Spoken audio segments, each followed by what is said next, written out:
Hello, everybody. Welcome to JK Shares. This is the channel where we promise you to bring you ordinary people who are doing extraordinary things in the world. We have gone through different continents. We've gone through different areas of work, non-profit organization, business owners, politicians, and any people who are farming coffee all over the world. We started this channel so we can share information with you to learn, relearn, and unlearn some things. I am so excited today to be hosting the first of this kind, former ambassador to Uganda from United States, who I will call a friend. She is a mother, she's a grandmother, she's a wife, she's an amazing person who I've got to know so well during her service in Uganda as American ambassador and later as a board member for Nyaka organization in the United States. She does not stop there. As soon as she finished working in Uganda as an ambassador after so many foreign service pieces that you will hear about, she went on to work at United Nations helping in United States mission to United Nations. That's why I am wearing this. And that's why I have American flag here and Uganda flag here, because guess what? Today is 62nd, 62 years after independence of Uganda. Please welcome Deb Malac, Her Excellence, former ambassador to Uganda. Deborah, I am so honored to even call you by the first name, even to shorten it and say Deb. Thank you for accepting our invitation and for coming to this channel to share some of the tidbits about your life and also about your work. Welcome, and please greet our viewers and tell us a little bit about yourself. Well, thank you for that kind introduction, Jackson. I'm happy to join you today, and hopefully I'll be able to provide some information that might be of interest to some of your viewers. As Jackson said, I had the honor and privilege of representing the United States for nearly 40 years as a member of the Foreign Service. So the U.S.'s diplomatic service. Rising through the ranks, I spent, probably about 60% of my time serving in sub-Saharan Africa, in countries from Cameroon and South Africa to Senegal, Ethiopia, Liberia, and finally Uganda. I also had the privilege of serving as the U.S. ambassador first to Liberia. And I was there during the 2014 West Africa Ebola epidemic, and had the opportunity to play a direct role in the U.S. government's response, helping the Liberian government to beat back that epidemic. And then went on to be U.S. ambassador in Uganda and retired from the Foreign Service in early 2020, and have been, sort of keeping my hand in through working with Nyaka on the board. I also chair the Ellen Johnson Sirleaf Presidential Foundation, which is the U.S. arm of the Ellen Johnson Sirleaf Center for Women and Development in Liberia, which is a NGO that works to promote women's leadership across the continent of Africa. So I am happy to be here today and look forward to our conversation. Wonderful. Thank you for that. A lot. We could spend 5 hours here talking about so many different things. I've had the privilege to visit your home when you lived in Virginia and meet your husband. You're a grandmother now. You have children. You're a mother. What got you into foreign service?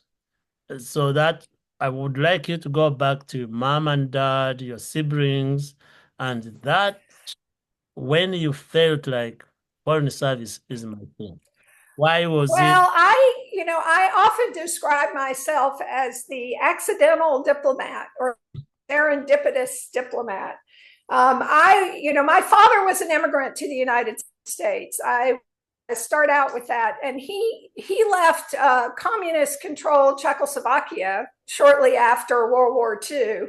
And he voted literally with his feet. He crawled out under cover of darkness on his hands and knees across a very heavily armed in order to leave behind his homeland, his entire family, in search of greater opportunity and personal freedom. He was already married to my mother, who was the daughter of missionaries and who was living in Czechoslovakia at the time. But he instilled in both me and my two brothers sort of an understanding of the wider world, right? So knowing that there were lots of other issues besides the local challenges that we saw day to day in the United States, that there were other people who faced other challenges and other obstacles. So I think that helped instill in me not only a real interest in leaving the world, making a difference, and playing some small part in leaving things better than they were when I found them. And so as I grew up, I didn't know until I was in college or that I really was interested in potentially a career like the Foreign Service. I went to school thinking I was going to be a medical researcher. I was, a science major. For a lot of different reasons, I decided that I really was interested in seeing the world, in traveling, in living in different cultures, and in meeting new people, learning new languages.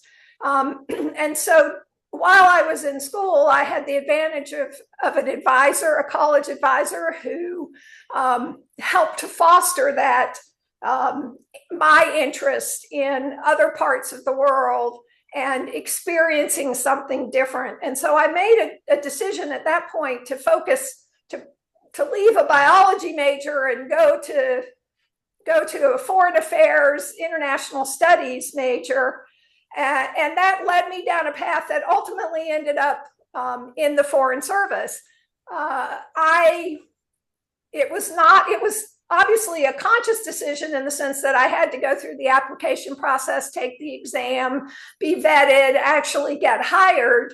But if you had told me, 10 years before that I was going to be a diplomat, I would have looked at you and said, what? I don't even know what that means. It was a bit of an accidental path, but it made sense, and it was a logical progression from where I had moved as a young adult. Oh my goodness. One of the things I like about these conversations, Your Excellency, I find out things about people I never knew. I didn't know your parents were immigrants in this country. Given what we have going on right now in the United States and what we have going on in Uganda, the two countries we both love and have been a part of, I think I can leave it right there. Immigrants come and immigrants serve us and see what you have done in this country. Talking about going to different places, learning different languages, that spark of changing your mind from biology to foreign service. You served in Liberia at its height of the most scary world Ebola. I remember the news with the Liberian man who traveled to Texas and what happened during that time. How was it for you, for your husband and your children? Well, my family was in the United States. So I was in Liberia alone. And ultimately, because of the outbreak of Ebola in the capital city of Monrovia, when that happened, when it traveled from the rural areas into the capital of Monrovia, which was the first time in history, in recorded history, that Ebola was present in an urban area. Previous outbreaks in Uganda and the Congo were all in very isolated rural areas that were easily managed, and they might have been difficult to reach, but they were easily managed. Yes. But when it hits a very heavily populated urban environment like Monrovia, obviously all bets were off in terms of how quickly it could spread, because you have very crowded conditions. So at that point, we did send all of our dependents, or all of our family members left Liberia, just because we, like every Liberian in the country, we needed to try to minimize the risk of exposure. But we also had we all had the same options in the early days, which were very limited options in terms of being able to provide any treatment or care. And so it was challenging. It was scary. When we first hit, we had our first cases in Liberia. The initial reaction, I think, as a human being, from having, watched movies about outbreaks, what little we knew about Ebola was, oh my God, I'm responsible for all of these people who work for me at the embassy. And we're all going to die, right? We're all going to get sick, and we're going to get this disease, and we're going to die. And then over, because my natural reaction to that is sort of that initial, slap in the face, if you will, with getting the news. My way of dealing with these, with any new issue or situation or crisis, is to educate myself, is to get more information. So you go to the experts, you ask questions, you get information, and then you share and communicate that information with not just my staff, but with the government. We were in constant contact. We brought in CDC. We started to build a better understanding of just what the level of risk was, what we were facing, what our options were. And that helped, I think, not just all of us to understand what role we could play and what we needed to help the Liberians do in order to combat this disease. So it was obviously a far more complex situation, and it went on for many, many months. But we, like everyone, went through the gamut of, initial fear, better understanding, understanding what role we could play to help support all of these efforts. And so it was, unfortunately, it ended, it could have been far worse than it was. It was bad enough. There were enough people that lost their lives, not just in Liberia, but in Sierra Leone and Guinea, and a few other places in smaller numbers. But it could have been so much worse. The projections were horrifying in terms of the numbers. If had not said, we are going to do this, we are going to do whatever it takes, and we are going to make a difference. So it was something, personally and professionally, I would say one of the most rewarding efforts that I had the opportunity to be a part of. Wow. And you did say you were in Liberia, your husband and children were not there with you. I know when during your services in Cameroon, in South Africa, in Ethiopia, in Uganda, you have been mostly, you go do the work you need to do, and the family stays here in the United States. Only in Liberia and Uganda. Okay. Family not with me. They were with us. And also Ethiopia, and a lot of that had to do with where my children were in school at the time. And in Liberia, we still had our youngest child, our daughter, was still in high school, and there was no high school in Liberia for her to attend. So she stayed in the States. My husband stayed in the States. Although she did come and work at the embassy towards the end of my assignment there. So they were able to, my children all visited me, but it was only later in our career, and it really had to do with where my where my children were in terms of what was available for them in terms of education.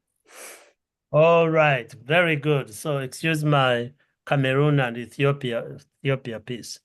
Throughout your history and work you have done all over the place, promoting equality and justice and human rights has been a core. Is this something you experienced growing up? Is this something you developed during your professional career? Well, part of it, I think, is, again, it goes back to one,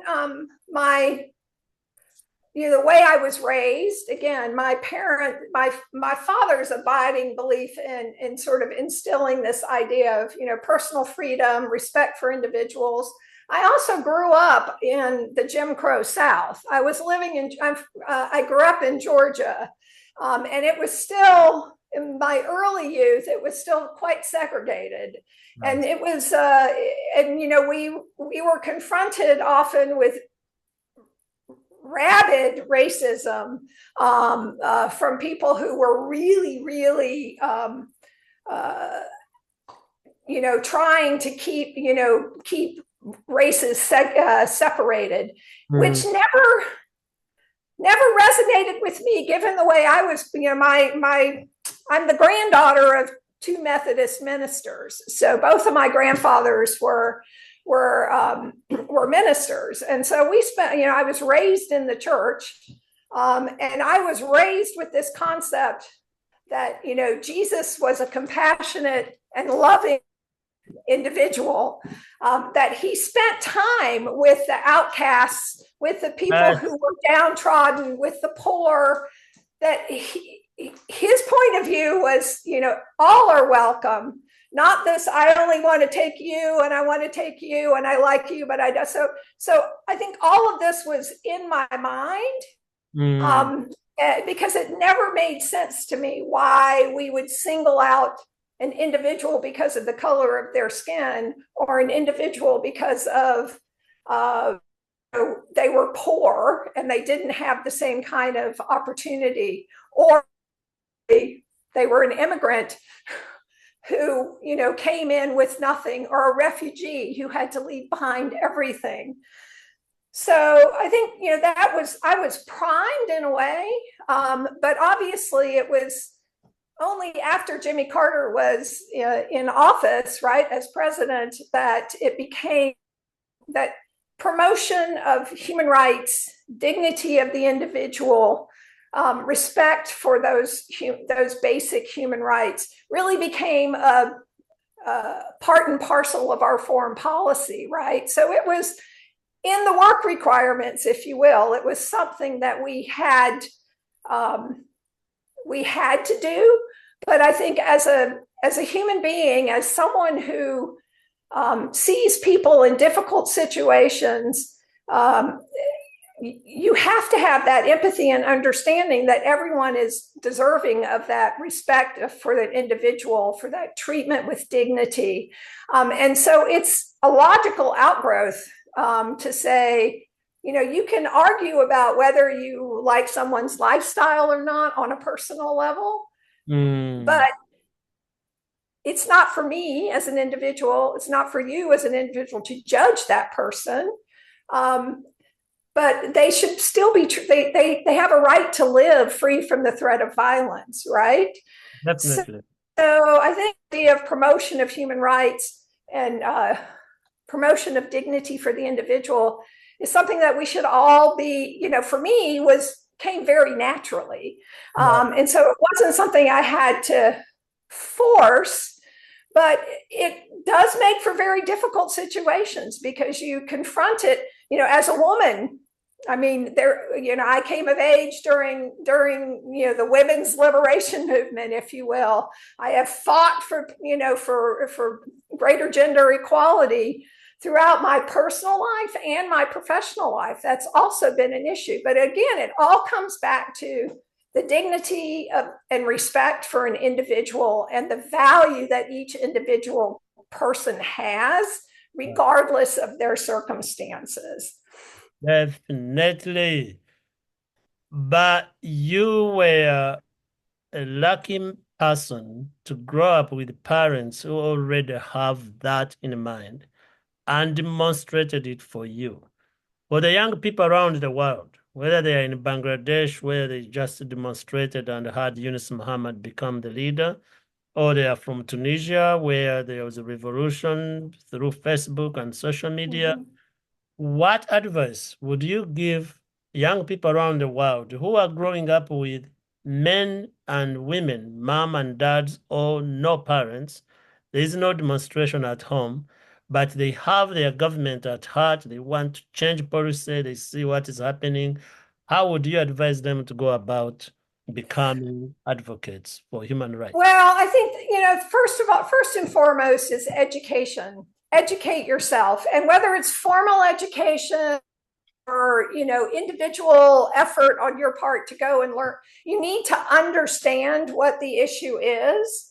That's, At first, we know for a fact, more formal education is the greatest key, the greatest tool that anyone can have in their toolbox, because yes. that's one, something that no one can take away from you, and two, it helps you understand and better frame what your challenges are. But I know that not everybody has that opportunity for a lot of different reasons, whether it's poverty or government.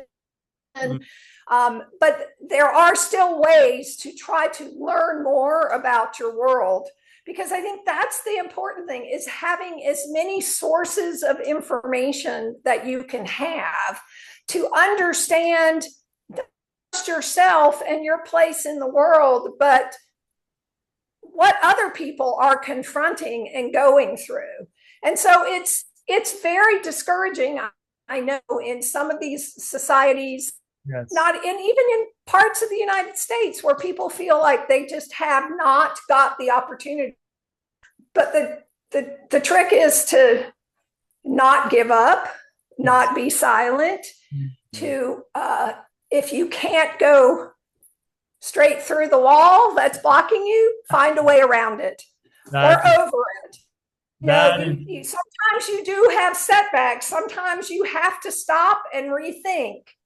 But that doesn't mean it's not possible to continue to move. But it may not be a straight line. It may be a zigzag or a diagonal. And look for allies.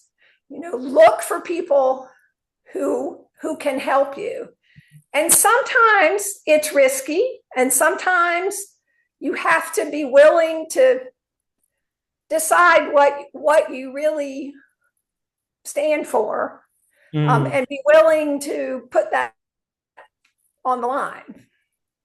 that is I mean, I go back to my father, and this is something fortunately, I don't believe have ever really been in a situation quite like the one he confronted.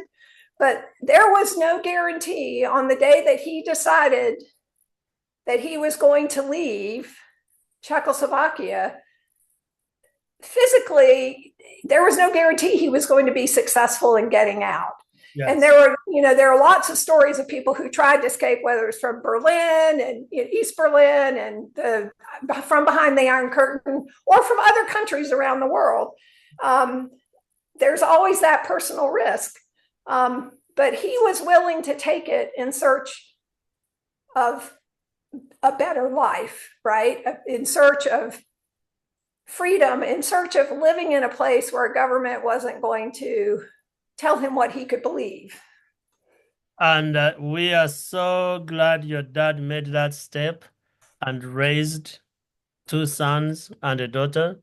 The daughter ended up being our wonderful ambassador to our country, Uganda. Let's talk a little bit about all these different shifts. You are in Cameroon, you are in Ethiopia, you are in Liberia, you are in Uganda, you are in South Africa. How did you navigate the cultural, political, and economic barriers? The word diplomat already defines partly how you do it. But for people who are listening to us, you are basically every how many years changing a different landscape. How do you do it, and how can Well, I think I do want to add to the list of countries in sub-Saharan Africa, Senegal, because I do think, I kind of made the circuit from Central, Southern, Western, Eastern Africa. And Senegal, of course, is a Muslim country. Others have a much more mixed population. Others where I served had a much more mixed population of, Christian as well as Muslim. But that was also a very important posting for me. But I think, first and foremost in the Foreign Service, it's not just a job. It's a lifestyle. You have to have flexibility. You have to be open to new opportunities. You have to be able to do exactly what you said, which is, you're 2 years or 3 years here, and then you go somewhere else for 2 years or 3 years, or maybe 4 years or 1 year.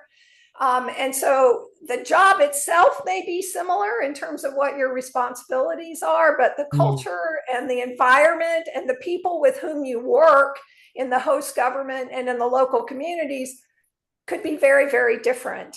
But that's also what's very, for me, very exciting and very interesting, because it's something new and something different, and it kept the work interesting, right? I often said, I came of age at a time when it was still quite common for people to go to work for a big company, IBM or whatever, and stay there for 35 years and then retire. And you may do different jobs, but you're basically in the same organization. Yes. And although I did end up staying for almost 40 years with the State Department, which was never my plan, it worked out that way. I was doing something different every 2 to 3 years. And so for me, it was like and it was a new job. It was new every single time, a different set of challenges, different people to work with, new cultures to experience. And that was one of the things that I found the most attractive and interesting about every place, is getting to know the new place, finding your way around, figuring out, what local customs are, what local foods are, what people like to do, who really controls what's going on at the local. I mean, there are lots of layers to go through, which make it interesting and exciting. Well, we want people to really listen to this and listen carefully and take it and listen to the entire episode. So I'm going to break this into 2 episodes. Ladies and gentlemen, you've already heard the background. You've already heard our former ambassador, who has continued to do amazing work. You haven't heard what she's doing now. You haven't heard her mentors. You haven't heard the advice she would give us when we were 18 years old, or the people who are 18 years old. So for next week, you will hear all this. We will finish this conversation right now and continue with next week in the part 2. Don't miss the part 2 of this conversation. Come back next week and hear more from our former ambassador. She added on another country we had not included on.